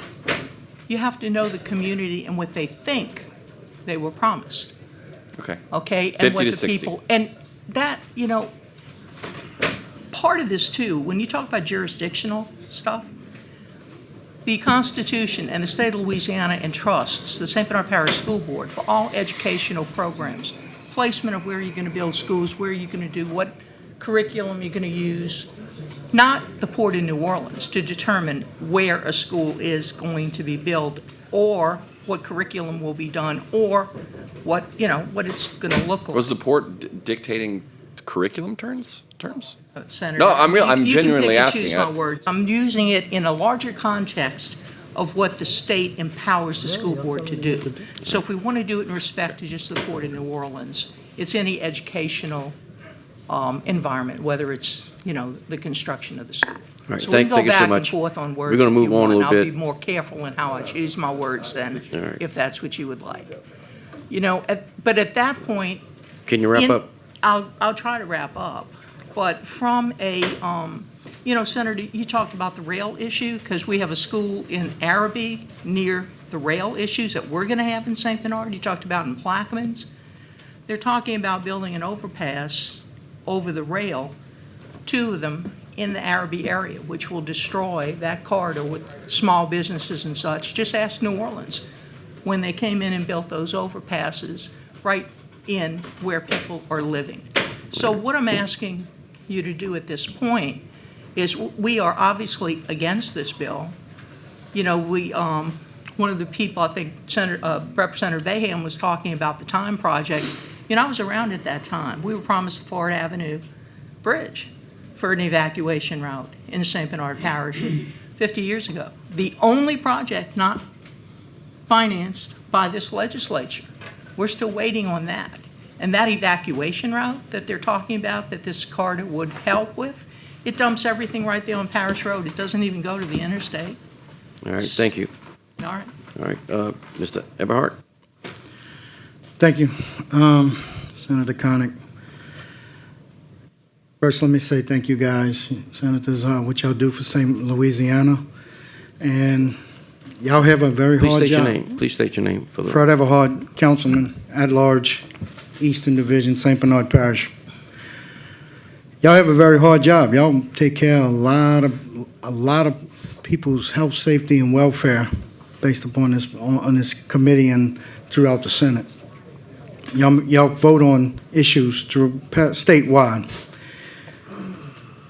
I'm sitting here before you guys, listening, going back and forth with the port on how great this port is going to be, and listening to Senator McMahon. Close enough. I've been called worse. On how you're going back and forth, and obviously you're pro-port, but take a minute and sit. And Representative Baham sat right here, and I feel him, because I don't like a council member, when I was a district council member, to come in my district and introduce a law that's going to affect my constituents with putting me on a side. That's not good. That's not good government. That's not transparency, man. He knows nothing about the health, safety, and welfare of my constituents, because I live there in my constituents. That's why we have districts, correct?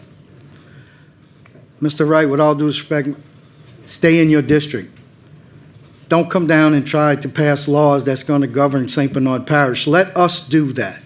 That's our ability. That's our right to do that.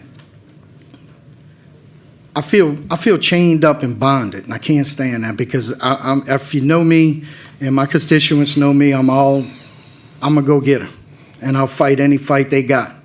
And I've been fighting this fight for 5 years, and there's no transparency from that crew behind me. None. You know why? Because I'm opposed. You know why? I don't think it's right. It's going to destroy our quality of life we live in our parish. This port, the road, all of it is just bad for St. Bernard Parish.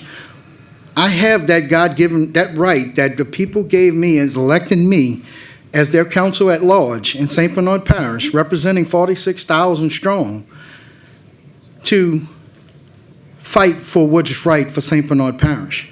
If y'all vote for this bill and it moves on to the Senate and it is voted, this port has jurisdiction in St. Bernard Parish now. Our district attorney just laid it all out for you, and he's right. We cannot afford to dig a river 60 feet deep all the way up to Valley Canal. I deal with the reverse osmosis machines in the past council. When I sat on that one and this one too, we always in fear of a low river, the intrusion of salt water coming up from the Gulf of America. Venice lives with it constantly, you know that.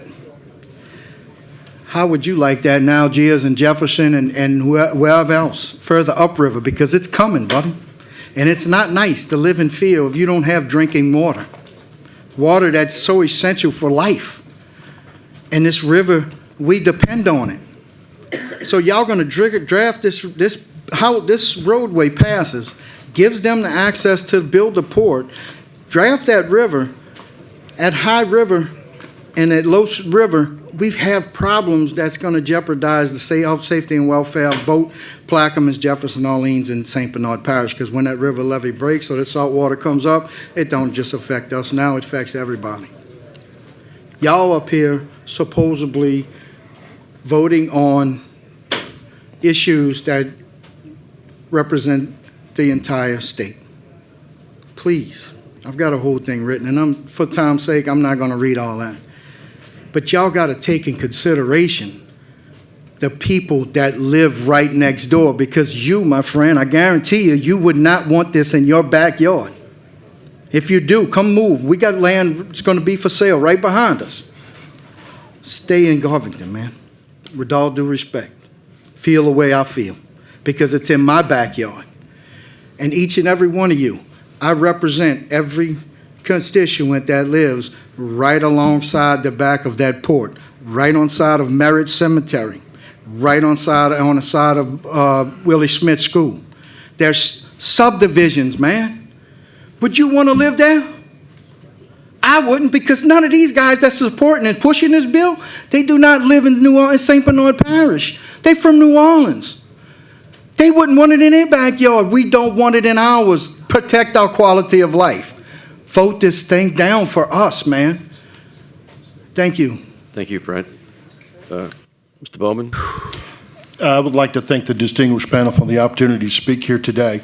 Senator Abrams, you were talking about the financing of this project. Please state your name. I'm Robert Bowman. Okay.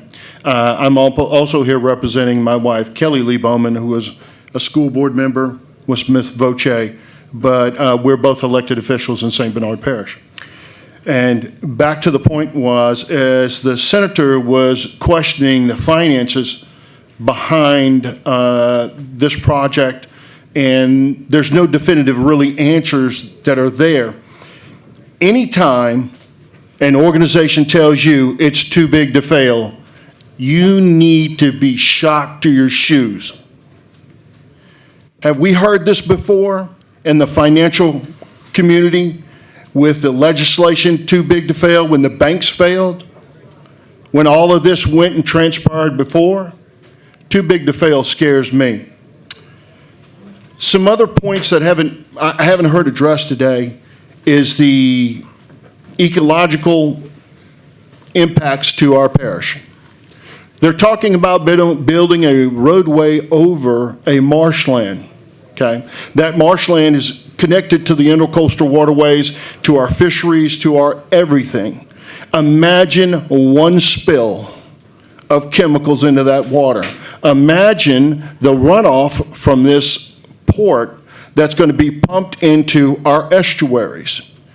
Now, gentlemen and ladies, I'm sorry, I've got a little experience in this. As a young man leaving the military, I ran a contract for the United States Navy for a $150 million contract and the largest Navy yard that exists in the United States.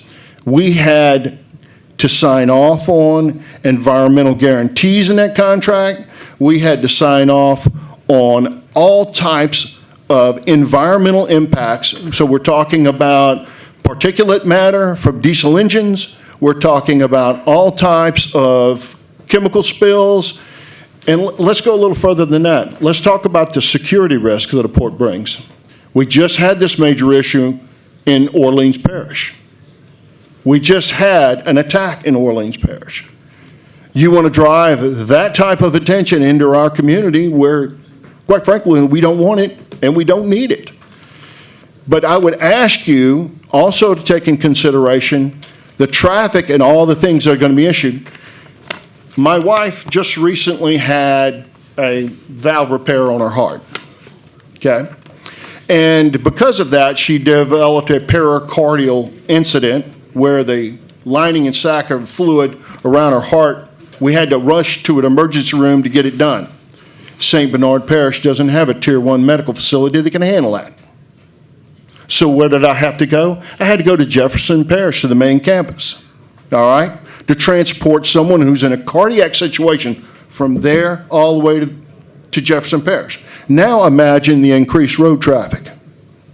Now imagine all the other people who are put at risk because of that particular situation. I'll end with this.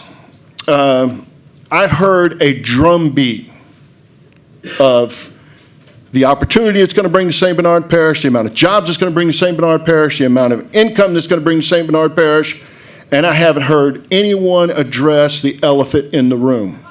The President of the United States is currently reshaping the global economic table.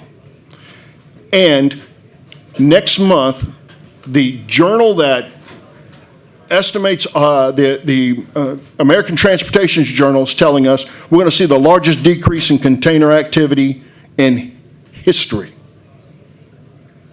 Gentlemen, if you're projecting an upflow and the market's on a downflow, if you're projecting a 20% increase and it's on a 25% decrease, we got a 45% gap. What does that look like in regards to $4 billion, trillion dollars, I'm sorry. So the current economic conditions and the estimates that have been formulated for all of this to work are multiple years old. We've heard 4 years that this has been in discussion. The President is reshaping our import-export crossover right now. Gentlemen, in the last 30 days, 45 banks in China have gone bankrupt who have done speculative loans on containers and manufacturing and shipping coming to the United States. When I hear... Let's kind of just stick to the topic. I don't want to hear about China. Let's could be out of road. I understand, sir, but you understand who the large manufacturer and distributor is, correct? China. Okay. We got you. I understand, sir. Thank you. But listen, I feel your passion and I understand. I feel the heart and the fight that you guys are doing. So, but thank y'all for being here. I think I have one more card. Diane, the SAT, St. Bernard Parish School Board. Diane Dysart. Dysart. With the school board, President like to speak. Yes, ma'am. Ms. Dysart, if you can just be as brief as possible. I'll try to. I'm sorry. I know you've been sitting here for quite a while, and we appreciate got a your lot of, attention. And we are all very heartfelt and very compassionate about this issue. My name's Diana Dysart, and I am an elected member to the St. Bernard Parish School Board. I've been on the school board for over 42 years. I served with Senator Price, and it was a pleasure. We were on Louisiana School Boards Association together. And before that, I was an educator, so I've been in education for over 50 years. Tell us why you're against the bill. Excuse me? Tell us why you're against the bill. Yeah. All right. Okay. So I respectfully come before you to voice my opposition to the proposed legislation as well as the entire LIT project of the Port of New Orleans to build the largest container facility in the world, in our community, not yours, ours. This massive plan has been forced upon us by New Orleans Port without any thought or consideration given as to how it will negatively impact our citizens and particularly our children. I've lived in St. Bernard Parish all my life. I was born and raised there. I've raised my children there, and they presently raising all of their children there. It is a wonderful community. 20 years ago, our community was decimated by Hurricane Katrina. 26,000 homes were destroyed by massive floodwaters caused directly by saltwater intrusion from the MRGO that eradicated our wetlands, the natural barrier for hurricane protection. This, along with the complete failure of the levee system along the Mississippi River Gulf outlet, left an open door for Hurricane Katrina to just destroy a whole parish. And I don't know if any of you were able to visit St. Bernard Parish at that time, but we had no school, we had no home, we had no church, we had no grocery store, we had mud 3 and 4 feet tall, all because of the Mr. Go who came and destroyed our parish. And that, I must say, was the great idea of the Port of New Orleans. And at the time, Mr. Go only had maybe 4 ships running down it a day. So it was a massive failure of the Port of New Orleans and the federal government. And it cost $1 billion. Now we have a flood wall and a locks at the entrance of it to protect our surges, and we're very appreciative of that, but it's really for the city of New Orleans. 20 years after we've rebuilt our parish into one of the most desirable and fastest growing communities in America, with self-sacrifice, hard work, blood, sweat, and tears, the Port of New Orleans wants to destroy us again. This supersized container facility will bring thousands of container trucks through our parish on a daily basis. We only have one major thoroughfare, 4 lanes that run east and west to facilitate that traffic from the proposed LIT site to Violet to Chalmette, and then north on I-610. By their own estimate, at full capacity, they'll have over 5,000 trucks passing on our roadways that we depend on to transport our children back and forth to school on a daily basis. The congestion and the inherent dangers that come with this massive impact upon our infrastructure are not hard to imagine. Our firefighters, police, emergency units, school buses, and our residents every day transporting over 8,000 of our most precious cargo will all be impacted by the thousands of trucks driving throughout our parish. Who's going to maintain our infrastructure? Has anyone ever asked that question? That's a good question to ask, and to ask the Port of New Orleans. There are going to be no tax benefits to our parish government or to the school system from the facility. Only the Port of New Orleans, with its tax-exempt status, will benefit from this catastrophic burden placed on the people and the good people of St. Bernard Parish. And when this whole idea of LIT came about, the school that's right smack dab in the middle of the site wasn't even considered. Not considered. They purchased all the land, and there's that school sitting right in the middle of it. Violet is one of our most beloved schools, Willie Smith Elementary. The amount of pollution, noise, the particulates of the ships passing up and down the river, the safety and the welfare of our children and our community has been of no concern to anyone in this grand plan of theirs. To operate the world's largest container facility, no thought or concern was made by the Port of New Orleans for our most precious cargo, our children. Where are their considerations or priorities for life in Louisiana, in this United States of America that we're all part of? We don't want to destroy our quality of life. We don't want the LIT. Plaquemines wants it. Let them have it. Let them have it. But the Port doesn't want to go to Plaquemines because they'll have to give them 50% of some of their funding. Plus, the efforts and effects in Plaquemine, they need more infrastructure, so it'll be twofolded. It'll be good for them if they want it. The big question here, gentlemen and ladies, and again, I thank you for your attention still.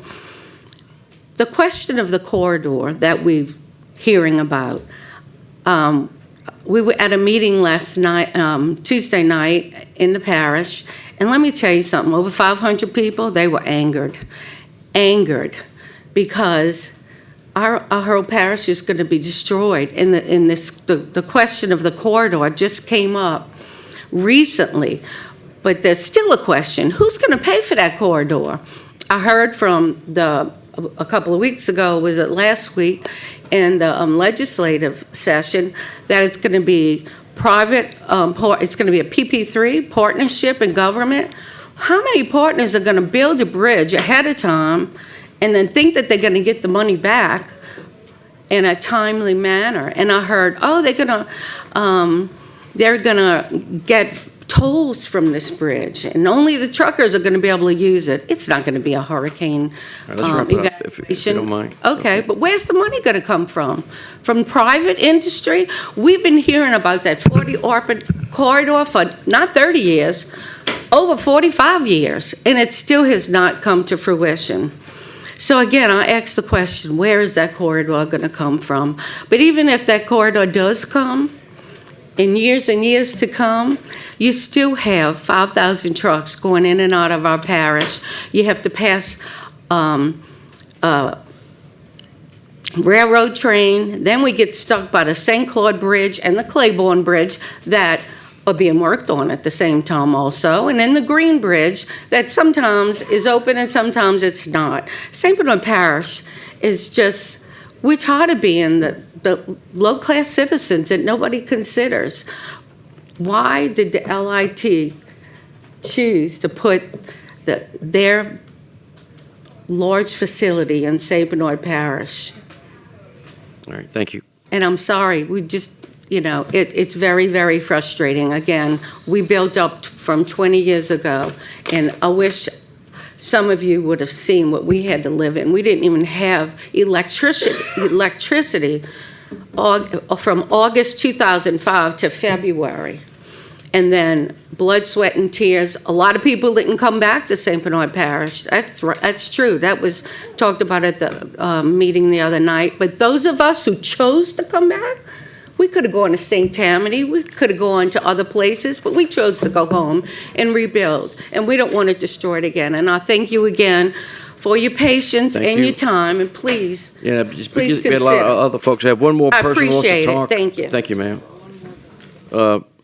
Jay Doherty still wants to speak. Can you be very brief? I will. 3 minutes. Go ahead and time me if you want to. I'll time you. Thank you, Mr. Chairman and Senators, for the chance to speak. There's a white card for information purposes. Go ahead. My name is Jay Durr. I am a transportation policy analyst at the Reason Foundation. We're a 501c3 nonprofit think tank specializing in different areas of policy, including transportation and public-private partnerships, or P3s. And I'm here to talk a little bit about the bill, but also to give a little bit more national context, specifically to the roadway, not so much on the LIT project. Let's have it. The main thing I want to talk about here is the shared context here between this P3 and the Port of Miami's tunnel P3. And the reason I bring that up is because Miami's downtown was seeing a lot of congestion from their port, specifically 18-wheelers. So the state and their policymakers decided we need to address this problem, and they did that by pursuing that P3. That P3's statistics speak for itself. 80% of the trucks that were downtown Miami shifted to use that tunnel. Traffic flows improved anywhere from 35 to 70% in downtown Miami. And with the projected growth in truck-borne traffic and freight that we're going to see in Louisiana, it makes sense to have this new capacity investment in the LIT have a dedicated land connection. And it is my belief that P3, not specifically this one, just any P3 in general, is the correct approach with the many different delivery methods you as policymakers have available to you. And I just wanted to bring that kind of statewide context into the lens here, and also just to mention that HB 687 does have some of the best practices we've seen as safeguards around the nation in its bill text. There's adequate provisions for oversight in the P3 process. All contracts have to have some sort of bonding authority. And more than anything else, I think, is that the DOTD has to approve any sort of contract that involves state roads. And those are all some very good safeguards that are in place. And other than questions, that's everything I've got. You don't have any questions? Thank you. Thank you. All right, the board is clear. Representative Wright, on your bill to close.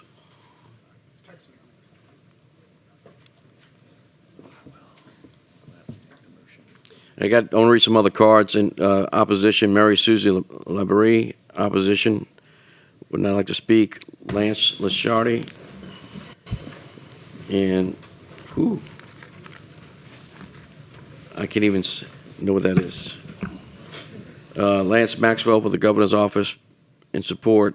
Julia Fisher-Comier with information purposes if requested, and Joe Donahue, DOTD. So, all right. Representative Wright. Thank you, Mr. Chair. I believe we have an amendment, a technical amendment to adopt. Okay, Secretary Donahue would like to speak. Oh, great. Okay. You got 30 seconds, Secretary. I asked for 3 minutes, but I'll take what I can get. Just very briefly, Mr. Chairman. I did want to address a couple of things, and I believe that Rep. Wright, you have stated it up front, and I think Ms. Marusak said it as well. But this sets up the process. It does not fix anything in stone. And I did want to point out to the folks that have very legitimate questions and very legitimate concerns that this does not impact the protections that have been in place in the state of Louisiana since at least the 1974 Constitution was adopted. And I just listed out a few of them. That's Article 1, Section 4 of the Constitution. That's the right to private and public property.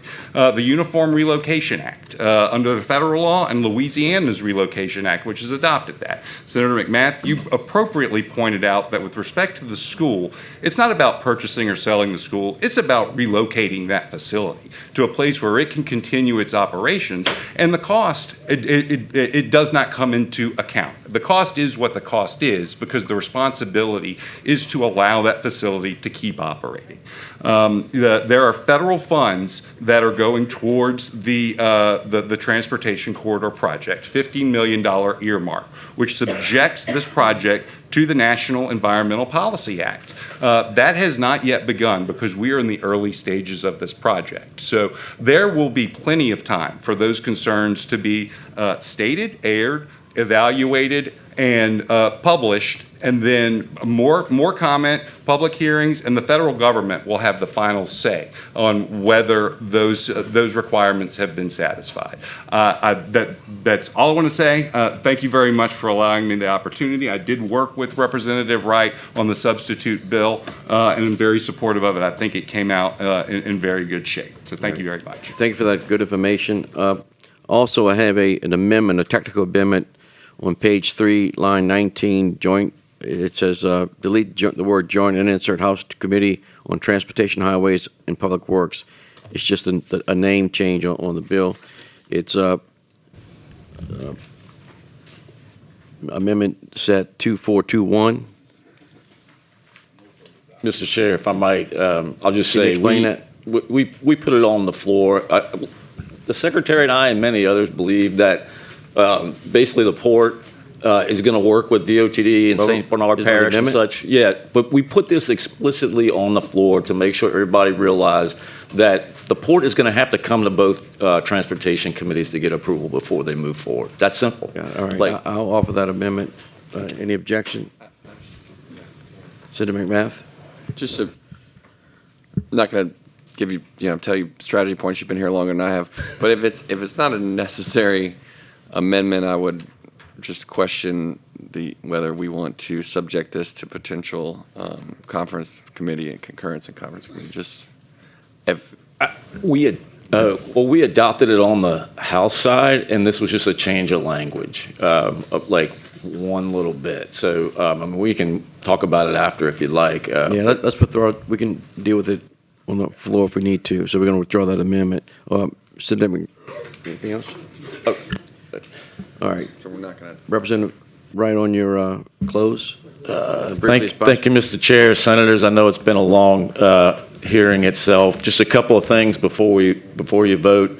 It was stated that this should be a local bill. That's actually, when the Port of New Orleans asked me to do the bill, that's the first thing I asked about. It's not, because it's tied to the state highway system. That's pretty clear. Obviously, think about it. You'd have a lot of local bills on just roads, public or private, for that matter. It was clear that somebody needed to intervene and kind of help things move along, but obviously this is in the middle of something. This is not the end. It's not the beginning. This is really more about laying the groundwork. We saw there's 3 alternatives that came out. there's going to be plenty of opportunity for the port and every other entity involved to get involved. And of course, the governor has made it clear he's going to work with GNO Inc. and Michael Heck to make to really kind of firm up that communication and leadership. So, you can only control what some people think of you or what you're doing, but at the end of the day, I hope you realize I think this is a great first step. And maybe at the end of the day, we don't go forward, but this is a necessary part. So thank you for listening to everything, and I certainly appreciate your positive vote. We had to have all sides, have their say. So I thank everyone for their patience on this, but it's important to have that opportunity here. Do we have a motion on House Bill 687? We got a motion by Senator McMath to report House Bill 687 favorably. Any objection? Any discussion? House Bill 687 will be reported favorably. Thank you. Thank you.